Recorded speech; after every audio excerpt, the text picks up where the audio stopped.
Saw dudes, in this video I'll be doing a ranked commentary over a game me and the boys played on Oregon a couple weeks ago that will help illustrate some important concepts about map control to you. Understanding Siege is a game about map control will improve your chances of victory significantly. You can thank Ubisoft for sponsoring this video. If you're not familiar with Thunderbird's design, the new character coming in North Star, she's a 3-speed defender utilizing the Kona Station, a TV projector that can automatically send health boosts a lot like how a Jaeger ADS targets grenades. Getting the premium pass lets you unlock her 2 weeks before she becomes available to other players. The North Star Battle Pass is available from the 14th of June to the 30th of August, and gives you the opportunity to unlock 100 tiers of all kinds of exclusive cosmetics, including, but not limited to, Billy the Butcher, Bicycle, and much more. Premium track owners can also earn up to 600 R6 credits as they progress through the tiers. On top of all that, Siege is up to 70% off for purchase. If that sounds good to you, check out the link in the description, and thanks again to Ubisoft for sponsoring this video. We're going to be using the replay system's overhead view in conjunction with some of my POV. Oregon is a great map to discuss this topic because it is a linear map. Linear maps are the easiest to teach strategic siege concepts on, since they require a great degree of team coordination and utility usage to play properly. The reason for this is because linear maps are linear. They often have a lot of corridor play, gunfighting often done peeking back and forth between pieces of cover, without too much open space, which contrasts with a more open map like Coastline. You can think of the goal for attackers on a linear map to be to go from point A to point B in a straight line, and for a more open map like Coastline to be more like a squiggly line. A top floor take on Oregon is primarily concentrated on 2 key access paths. Big tower into attic, into tarps, and usually kid's bedroom is one take. And the other take is from games wall leading into games room, creating lines of sight into tarps, along with support from teammates in trophy looking into bunks.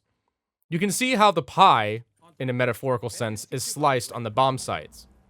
The basic idea is to wrap around the defender's hold of the bomb sites in games and kids and suffocate them slowly, giving them less avenues to move, and forcing them to take unfair gunfights from multiple angles. Now, this is a lot easier said than done, because defenders have the advantage of holding a limited number of angles that the attackers have to push in the first place.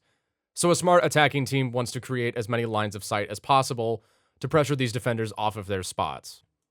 Typically, you want to gain attic control as well as control of the games wall if you're being really thorough, and you'll see the reason for this at the end of the round. Now, I'm on Maverick, who is a really powerful operator right now. With the Thatcher meta being the norm in ranked, Maverick has taken the spotlight as a sort of hard-breaching skeleton key. He can make holes into reinforced walls to get rid of wall denial gadgets, like Cade Sticks and Mute Jammers, can obviously open walls by himself if it comes to that, has frags to deal with defender utility, and a really good gun to take duels with. He's on that top white. Shield's gone. Oh, dead? Dead bunks. Wait. Top white. Let's go! Shit, you guys. Getting rid of this shield is really important because it causes the smoke to move back into Kid's bedroom, shortly thereafter getting fragged by Nomad. It also allows me to contest the bunk guy and kill him.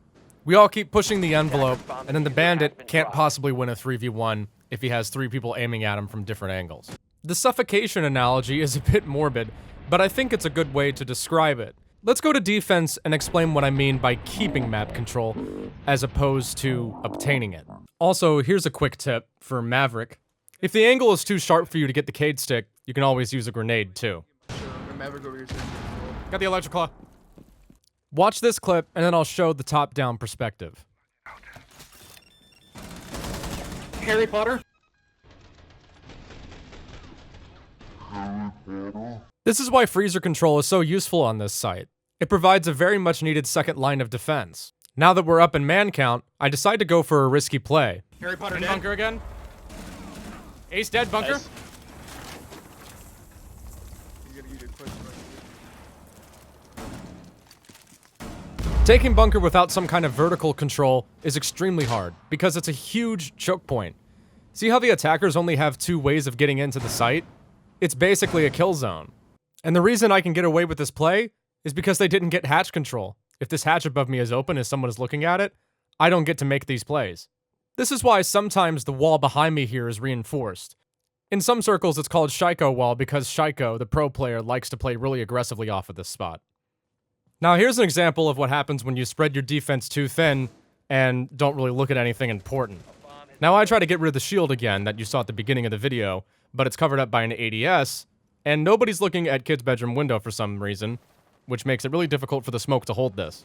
The Goyo also had spawn peak syndrome and kept peeking stuff that he wasn't necessarily supposed to.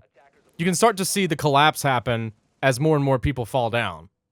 And the Malusi's flank from main stairs is way, way too late to be of any real noteworthiness.